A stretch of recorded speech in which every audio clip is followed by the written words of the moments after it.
జై జై జనసేన. ప్రజారాజ్యం మారిపోయింది.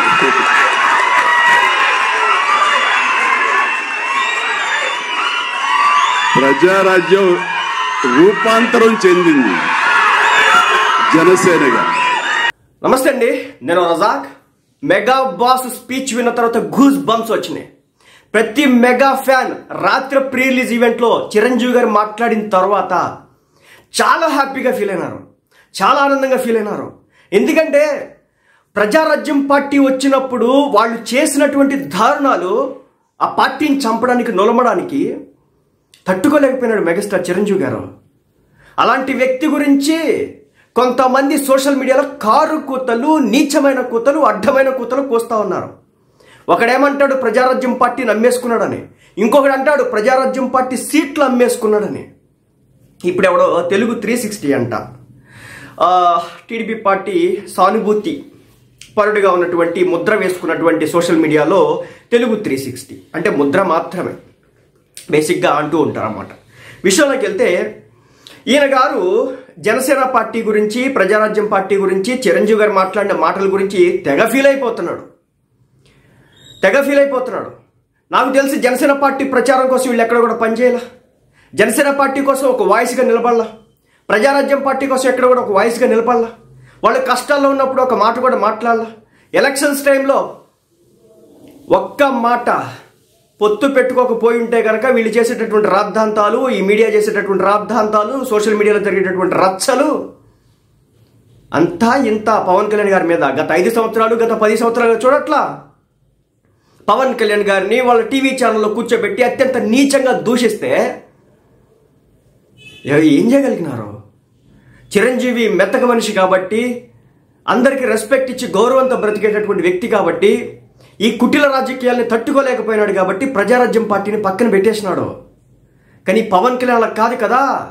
ఎన్నేళ్ళు వ్యక్తిగత హరణం చేసినారు, ఎన్నేళ్ళు దుర్మార్గంగా డిబేట్లు పెట్టించినారు, ఎన్నేళ్ళు అతి నీచంగా కింద స్థాయికి దిగజారిపోయి అతని వ్యక్తిత్వాన్ని హరణం చేసినారు, ఎంతమందిని వెపన్స్గా అతని మీదకు వాడినారు. ఇప్పుడు సక్సెస్ వచ్చిన తర్వాత అతని గురించి మాట్లాడాలంటే భయం వేసి ఎవడికాడు దూరతున్నాడు, దాక్కుంటున్నాడు. మీకేంటి నొప్పి? ప్రజారాజ్యం జనసేనగా రూపాంతరం చెందిందని మెగాస్టార్ చిరంజీవి గారు అంటే అవును, మేము చెప్తాం. ప్రజారాజ్యం జనసేనగానే రూపాంతరం చెందింది. పవన్ కళ్యాణ్ గారు గెలిచిన తర్వాత తన అన్న కాళ్ళ దగ్గర తన విజయాన్ని పెట్టాడు, తన అన్న కాళ్ళ దగ్గర తన పార్టీ పెట్టాడు, తన అన్న కాళ్ళ దగ్గర తన గెలుపు నుంచాడు. ఎవరి దగ్గరికి వెళ్ళి ఎవడు పెట్టినాడు? ఆడి దగ్గరికి వెళ్ళి పెట్టలేదు కదా. గెలిచిన మరుసటి రోజు వెళ్ళి చిరంజీవి గారి పాదాల మీద పడితే 40 లక్షల 50 లక్షల మంది ఆ video just Janasena party official channel చూశారు. అదే నేషనల్ మీడియా, ఇంటర్నేషనల్ మీడియాలో కోట్ల మంది చూసినారు. ఇంటర్నేషనల్ మీడియా అంటే ఎన్ఆర్ఐలుగా ఉన్నటువంటి వ్యక్తులంతా కూడా ఆ వీడియోలకు సంబంధించి విపరీతంగా సర్క్యులేట్ చేసినారు. మీరా చెప్పేది?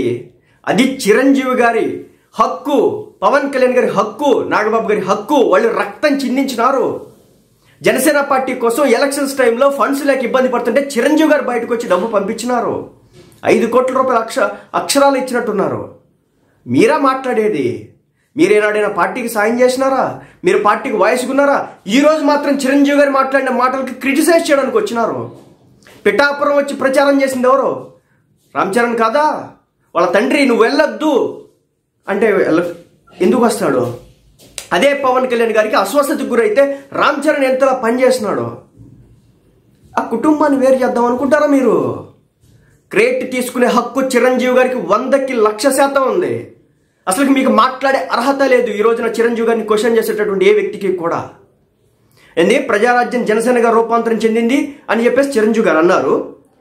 ఈయన గారు క్వశ్చన్ చేస్తున్నారు, ప్రజారాజ్యం జనసేనగా రూపాంతరం చెందడం ఏంటి అని చెప్పేసి. నీకెందుకు చెప్పాలా? నువ్వేం చేసినావని చెప్పాలా? నువ్వు జనసేన పార్టీ కార్యకర్త, జనసేన పార్టీ స్పోక్స్ పర్సనా? జనసేన పార్టీకి ఏ రోజైనా ఫండ్ ఇచ్చినావా? జనసేన పార్టీ కోసం ప్రచారం చేసినావా? జనసేన పార్టీ కోసం రోడ్లు ఎక్కినావా? జనసేన పార్టీ కోసం సోషల్ మీడియాలో వాయిస్ వినిపించినావు? నువ్వేం చేసినావని చెప్పేసి నువ్వు క్వశ్చన్ చేస్తావు. క్వశ్చన్ చేసే హక్కు నీకు ఎక్కడ ఉంది? పవన్ కళ్యాణ్ తప్పు చేస్తే ప్రభుత్వ పరంగా క్వశ్చన్ చేయి, ఎందుకంటే నీది ఒక మీడియా ఛానల్ కాబట్టి. అంతే తప్ప చిరంజీవి గారు ఒక మాట అంటే దాని మీద ఏమి హక్కు ఉంది అని చెప్పేసి దానికి మాట్లాడేదానికి హక్కు నీకు లేదు. సో అది నేను చెప్పేది. ప్రజారాజ్యం జనసేనగా రూపాంతరం చెందడం ఏంటంటే చెందింది. తన అన్న భావజాలాన్ని, చిరంజీవి గారికి కన్నటువంటి కళల్ని ఆ తరువాత ఇబ్బందులు పడతాడు తమ్ముడు అని చెప్పేసి పార్టీని అతని చేతిలో పెట్టకుండా ఉంటే, కానీ పవన్ కళ్యాణ్ గారి మనసు చంపుకోలేక పార్టీ పెట్టి ఆనాడు అన్నని కూడా ఎదురించి నిలబడినాడు. ఆనాడు చెప్పినాడు కూడా, ఈరోజు నేను ఈ విధంగా జనసేన పార్టీ ఆవిర్భావ సభ ఈరోజుకి చూసుకో, నువ్వు ఈరోజు అన్నకి నేను ఎదురు తిరిగి మాట్లాడుతున్నాను, వ్యతిరేకంగా మాట్లాడుతున్నాను, వ్యతిరేకంగా పార్టీ పెట్టాను, ఆయనకి ఈ విషయాలు తెలిస్తే నిజంగా నన్ను తిడతాడు అని చెప్పి ఏం మాట్లాడుతున్నావు నువ్వు? ఇక జనసేన సూపర్ సక్సెస్ అయ్యాక ఇప్పుడు వచ్చి ఓన్ చేసుకుంటున్నారా? ఎవరు ఓన్ చేసుకుంటున్నారు? చిరంజీవి గారు ఏనాడైనా నేను కాంగ్రెస్ కోసం పనిచేస్తున్నా అని చెప్పాడా? బీజేపీ పార్టీ కోసం పనిచేస్తున్నా అన్నాడా? వివిధ సందర్భాల్లో వివిధ ఇంటర్వ్యూల్లో కూడా క్వశ్చన్ చేసినారు. మీ తమ్ముడికి సపోర్ట్ చేస్తారు, ఇతర పార్టీలకు సపోర్ట్ చేస్తారంటే నేను నా తమ్ముడికి సపోర్ట్ చేస్తా. నేను యాక్టివ్గా రాజకీయాల్లో పార్టిసిపేట్ చేయకపోవచ్చు, కానీ నేను నా తమ్ముడికి సపోర్ట్ చేస్తా అని చెప్పేసి డైరెక్ట్గా చెప్పినాడు. మీకు ఇంకేం కావాలి అంటే అందరి ఇళ్లలో ఉన్న మాదిరి అన్నా చెల్లెళ్ళు కొట్లాడుకోవాలి, అన్నా తమ్ముళ్ళు కొట్లాడుకోవాలి, ఒకటి మీద ఒకటి యుద్ధం చేసుకోవాలి. పవన్ కళ్యాణ్ గారు ఒక్కడే కదా తన అన్న కాళ్ళ మీద పడి తన విజయాన్ని ఆయన పాదాల చెంత పెట్టింది. ఆ హక్కు ఆయనకుంటుంది. ప్రజారాజ్యం పార్టీనే జనసేన పార్టీగా రూపాంతరం చెందింది. ఎవడు యాక్సెప్ట్ చేసినా చేయకపోయినా ఓకే. అసలు మీకు ఆ క్వశ్చన్ చేసే హక్కు లేదు. ఒక జనసేన పార్టీ కార్యకర్త క్వశ్చన్ చేసినంటే హక్కు ఉంది. ఒక ప్రజారాజ్యం పార్టీ కార్యకర్త క్వశ్చన్ చేసినంటే హక్కు ఉంది. ఒక మెగా అభిమాని క్వశ్చన్ చేసినంటే హక్కు ఉంది. నీకేం హక్కు ఉంది? మీ ఛానల్స్కి ఏం హక్కు ఉంది? నెక్స్ట్ ఏంది? పార్టీ పెట్టి 18 సీట్లు తెచ్చుకున్నా కూడా నడపలేక మూసేసిన ప్రజారాజ్యం. ఈ లెక్కన మనం వేసుకుందాం. హరికృష్ణ గారు ఏదో పార్టీ పెట్టినారంటగా, ఏమైంది? లక్ష్మీ పార్వతి గారు ఏదో పార్టీ పెట్టినారంటగా, ఏమైంది? అదేవిధంగా నేను మళ్ళీ పాత రాజకీయాల్లోకి వెళ్ళడం అనవసరం. సీనియర్ ఎన్టీఆర్ ఏం జరిగింది, ఆనాడు రాజకీయ పరిస్థితులు ఏంటి, టేక్ ఓవర్ ఎలా జరిగింది, వాటి గురించి మనం మాట్లాడుకుంటే చాలా దరిద్రంగా ఉంటుంది. ఎన్టీఆర్ గారి మీద కార్టూన్స్ దగ్గర నుంచి ఆయన మీద రాజకీయ జీవితం మీద వచ్చినటువంటి మచ్చల వరకు చాలా అధ్వానంగా ఉంటుంది మాట్లాడుకుంటే. పెద్ద ఆయన, చాలా రెస్పెక్ట్ ఉంది. సీనియర్ ఎన్టీఆర్ అంటే తెలుగు జాతికి ఒక గౌరవం అనే పేరు ఉంది. ఇలా పనికిమాల సంతం తీసుకొచ్చి అనవసరంగా చెప్పకండి. ఎందుకంటే ప్రతి ఒక్కళ్ళ వెనక బొక్కలు ఉంటాయి. ఆ లెక్కన కాంగ్రెస్ పార్టీ నుంచి చూసుకున్నా కానీ ముందు ఆవుదోడ పార్టీ మీద దాని మీద నిలబడ్డారు ఎవరు? వైఎస్ రాజశేఖర రెడ్డి గారు. సో ఆ పార్టీ ఏమైందో లేకపోతే అదేమైందని క్వశ్చన్ చేయడానికి వాళ్ళకు కూడా ఉంటుంది అన్నమాట. కాబట్టి నిలబడినాడు, కలపడినాడు, పోరాడినాడు, తన అన్నది పాదాల చెంత పెట్టినాడు. నువ్వెవడు క్వశ్చన్ చేయడానికి? 18 సీట్లు తెచ్చుకుంటే ఆనాడు జరిగినటువంటి రాజకీయం ఎంత?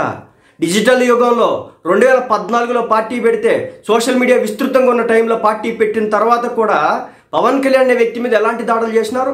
ఎంత నలపాలని చూసినారు, ఎంత చంపేయాలని చూసినారు. ఆ పార్టీని, పసికొండలో ఉన్నటువంటి పార్టీని నాయకులు ఇలా రావడం, అలా లాక్కుపోవడం, ఏదైనా మాట్లాడవలసి ఇబ్బందులు పెట్టడం, ఏకంగా జనసేన పార్టీ కార్యకర్తల్ని పార్టీ ఆఫీసుల్లో కొట్టడం, లేదంటే పోలీస్ స్టేషన్కి పిలిపించి కొట్టడం, ఇన్ని చూసినారు జనసేన పార్టీ కేడర్ కార్యకర్తలు. సపోర్ట్ ఇచ్చిన పాపానికి జరిగినటువంటి దౌర్జన్యాల గురించి చెప్పాలా? వద్దు. వాటిని మళ్ళీ తవ్వుకొని తీసుకోవడం కరెక్ట్ కాదు. నువ్వు క్వశ్చన్ చేయాలనుకుంటే, లేదంటే నువ్వు ఏదైనా మాట్లాడాలనుకుంటే ప్రభుత్వ పరంగా మాట్లాడు.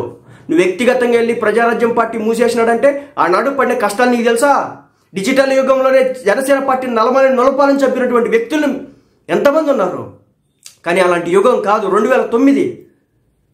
2009లో చిరంజీవి గారి మీద, వాళ్ళ ఇంట్లో జరిగినటువంటి ఆడబిడ్డల మీద, ఆ వ్యక్తి మీద అసలు ఎంత దారుణం.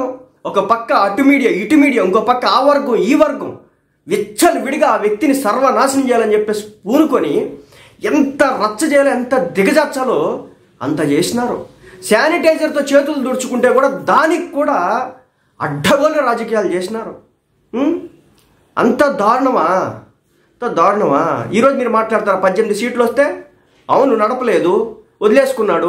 ఆ దిక్కుమాలిన రాజకీయం, బురద రాజకీయం నాకు వద్దనుకున్నాడు, వెళ్ళిపోయినాడు. తన తమ్ముడు పార్టీ పెట్టినాడు, సపోర్ట్ చేసినాడు. బహిరంగంగా సపోర్ట్ చేయకపోయినా ఇంటర్నల్గా సపోర్ట్ చేసినాడు చిరంజీవి గారు. అది మీకు చెప్పాల్సినంత అవసరం లేదు. కాబట్టి అన్ని హోల్స్ మూసుకుంటే మంచిదని చెప్పేసి జనసేన పార్టీ కార్యకర్తలు చెప్తున్నారు.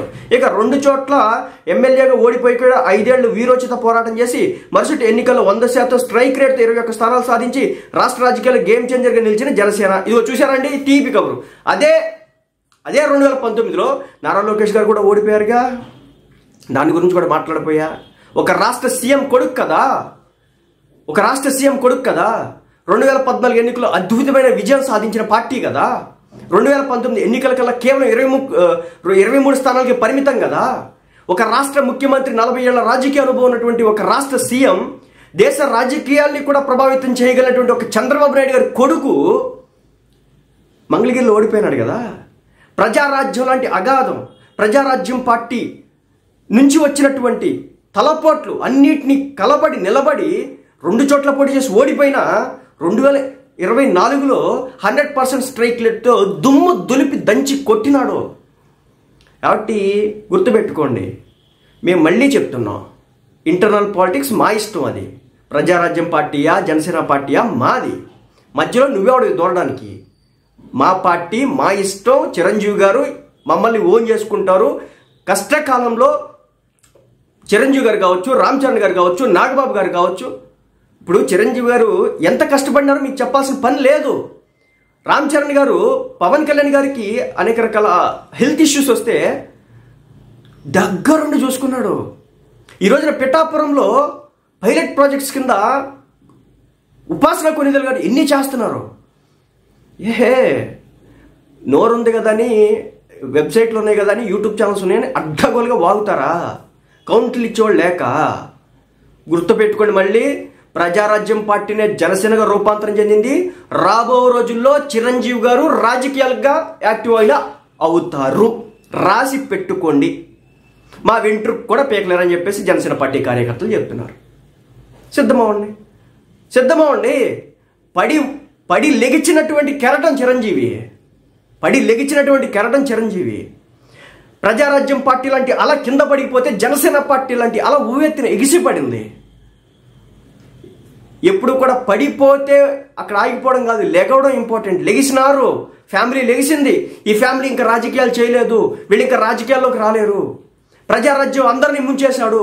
టికెట్లు అమ్ముకున్నాడు, రక్తం అమ్ముకున్నాడు. ఎవడు రక్తం అమ్మినాడు, ఎక్కడ కళ్ళు అమ్మినాడు, ప్రచారం చేసినారు కదా. ఎవడు చేసినాడు చెప్పండి.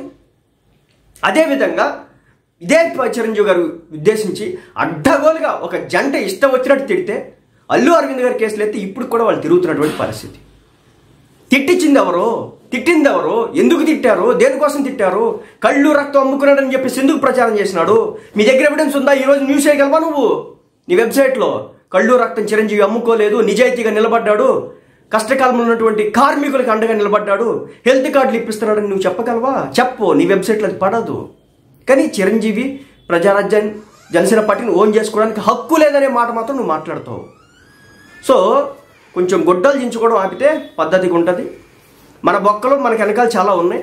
కాదు మనం చిరంజీవి గారిని అంటాం, ప్రజారాజ్యం పార్టీని అంటాం, జనసేన పార్టీని అంటాం అంటే తప్పనిసరిగా మనం చూసినారు కదా, ఏ డిప్యూటీ సీఎం కామెంట్స్ వస్తే ఎంత రచ్చ చేసినారో అలాంటివన్నీ కూడా చూడాల్సి ఉంటుంది. మన వెనకాల బొక్కలు ఉన్నాయి. మళ్ళీ చెప్తున్నా, నాకు సీనియర్ ఎన్టీఆర్ గారు అంటే గౌరవం ఉంది, నారా లోకేష్ గారు అంటే గౌరవం ఉంది. అదేవిధంగా ఎప్పుడూ గెలవనటువంటి మంగళగిరి నియోజకవర్గంలో గెలిచి చూపించినటువంటి ఒక గౌరవం, రెస్పెక్ట్ నాకుంది నారా లోకేష్ గారు అంటే.